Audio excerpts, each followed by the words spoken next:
Hi, good morning. Thank you, Mr. President.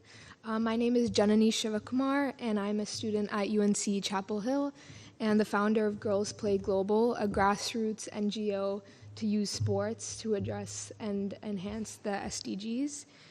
So on the topic of advancing human development, improving health and wellness through quality food and food security are two important areas of concern. So given that 2023 was declared by the UN as the International Year of Millets, what are the UN's plans or programs to execute this vision as something more than just a declaration, to address both food insecurity and sustainability as they both go hand in hand? Thank you.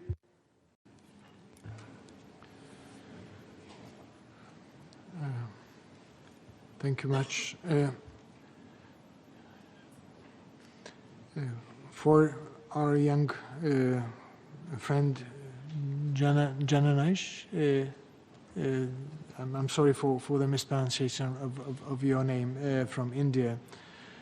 I understand on the sports, on human development, it was just a statement, not so much a question. And your question was about using millets.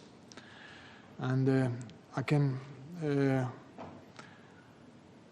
recall my meeting with Prime Minister Modi a couple of months ago, where some aspects of the sustainability transformation were discussed.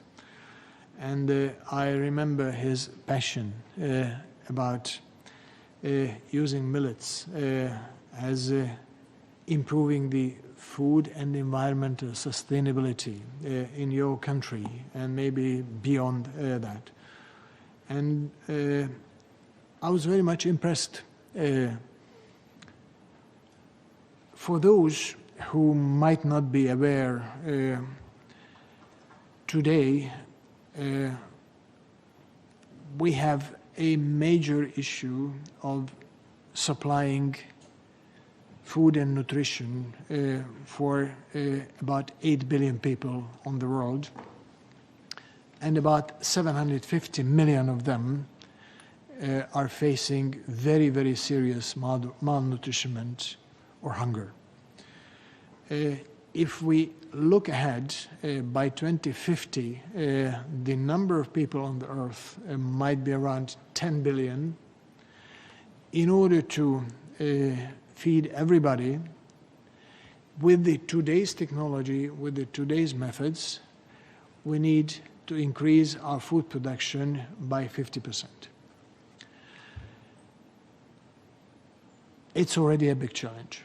If we take into consideration that the food production and food processing is using about 75% of freshwater resources, what we have today, you may envisage that a linear prolongation, a linear increase with the same methods, same technology, the food production, if we have soil enough for that, by 2050, by 50%, it would be much more than 100% of the available water in the world.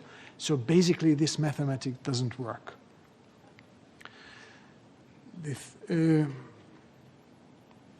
suggestion of Prime Minister Modi for shifting from some of the produce, including some of the rice, to millets, to me seemed a very logical proposal. Because the most important is not to cater for a certain market segment to make a sufficient amount of profit. Never mind what would happen to our climate, what would happen to our soil, what would happen to our environment.